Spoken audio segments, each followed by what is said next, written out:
This is how red states silence blue cities. And democracy.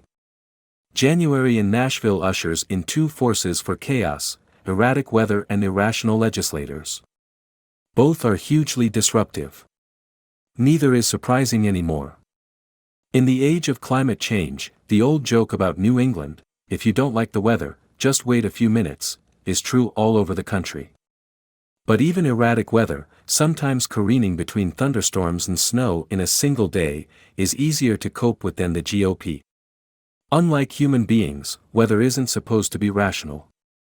Neither, it seems, are Republicans, at least not anymore, and a blue city that serves as the capital of a red state had better brace itself when the legislature arrives in town. Nothing good ever comes when the Tennessee General Assembly reconvenes, but any Nashvillian paying attention understood that this time the usual assaults would be unusually bad. Last year, when Nashville's Metro Council voted not to support the state's bid for the city to host the 2024 Republican National Convention, retaliation was widely understood to be inevitable, according to Nashville's NPR affiliate, WPLN News. Now we know what shape retaliation will take. Last week, on the first day of the new legislative session, Republicans in the Tennessee House and Senate introduced legislation that would cut our Metro Council in half.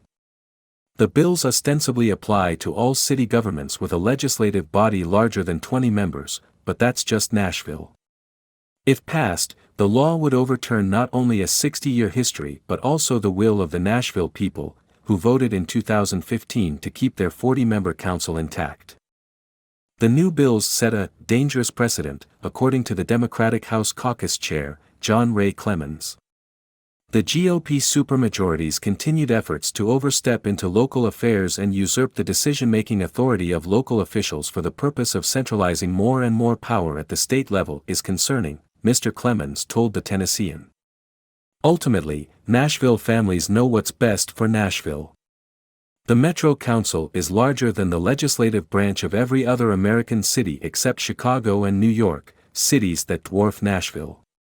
There are good arguments for reducing its size, which is the result of compromises made in 1962 when residents of Davidson County voted to form a metropolitan government, but that's a different question. What matters here is that state lawmakers are once again interfering in the self-governance of the blue city that drives the economic engine of the entire red state. And they're doing it for absolutely no reason but spite. There is, of course, a long history of legislative preemption in Tennessee. The tactic is also used by Democratic-controlled legislatures, but it is especially egregious in southern states governed by Republican supermajorities. Just last week, another state lawmaker here introduced a bill that would bar local governments from helping residents fund out-of-state abortions, a policy that members of Nashville's council have already proposed. It's no surprise that the party of voter suppression and disenfranchisement is also the party of undermining local governance. But it's worse this year, or at least it feels worse this year, because this year Nashvillians can't count on representation at the national level either. The South used to be the land of the yellow dog Democrat, someone who would vote a straight Democratic ticket even if the Democratic candidates were yellow dogs, but those days are long gone. There are still legions of Democrats down here, as well as a growing number of voters who are left of the mainstream Democratic Party, but they are clustered in college towns and growing cities like Nashville, where they live and work shoulder to shoulder with old-school conservatives and rabid Donald Trump supporters alike. Joe Biden won Nashville with almost 65% of the vote. But thanks to a brutally gerrymandered election map, we didn't send a moderate Democrat, one who could reasonably represent the interests of both Nashville liberals and Nashville conservatives, to Washington this year. Instead, the newly mutilated Nashville is represented by three of the most militant right-wingers the state has ever elected.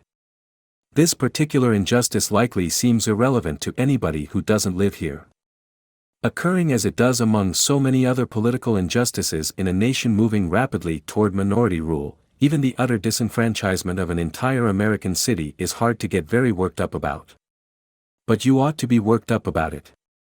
You ought to be protesting in the streets about it because what is happening in Tennessee, and in so many other states governed by Republican supermajorities, goes a long way toward explaining what is happening in the U.S. Congress. Andy Ogles, for example, is the newly elected congressman from Tennessee's redrawn 5th District, a seat held for 2 decades by Jim Cooper back when the seat still included all of Nashville. In Washington, Mr. Ogles immediately allied himself with the nihilist wing of the Republican Party, voting 11 times against Kevin McCarthy in the speakership contest. In Nashville, then, we have gone from being represented by a member of the Blue Dog coalition of fiscally conservative Democrats to being represented by a founding member of what might well be called the Dead Dog Caucus. What else should we call legislators who have no interest in legislating? In dismembering Nashville to create 3 Republican voting districts, in other words, the Tennessee General Assembly managed only to nationalize its own brand of chaos. And maybe that was the whole point. Mark E. Green, an ardent Trump supporter who represents Tennessee's 7th District, which now includes parts of Nashville, is a vocal 2020 election denier. Mr. Green is one of 34 Republican members of Congress who exchanged text messages with Mr. Trump's White House Chief of Staff, Mark Meadows, as the far-right flank of the party sought nominal justification to overturn the results of a free and fair election. Even after the January 6th riot, Mr. Green voted not to certify the presidential election. As Holly McCall, the editor-in-chief of the nonprofit news site The Tennessee Lookout, writes, such behavior from elected officials has seeded our voting public with mistrust that continues to harm our democracy. But wrecking American democracy is not enough for the Dead Dog Party. Last fall Mr. Green flew to Brazil to do the same thing in that much more fragile democracy. In a trip paid for by the American Conservative Union, he met with Brazilian lawmakers pushing to change election laws. The meeting's agenda was to discuss voting integrity policies. We know what happened next, thanks in part to one of Nashville's representatives in Congress. Anti-democracy riots are now an American export. Meanwhile, here at home, Mr. Green has just been named chairman of the House Homeland Security Committee.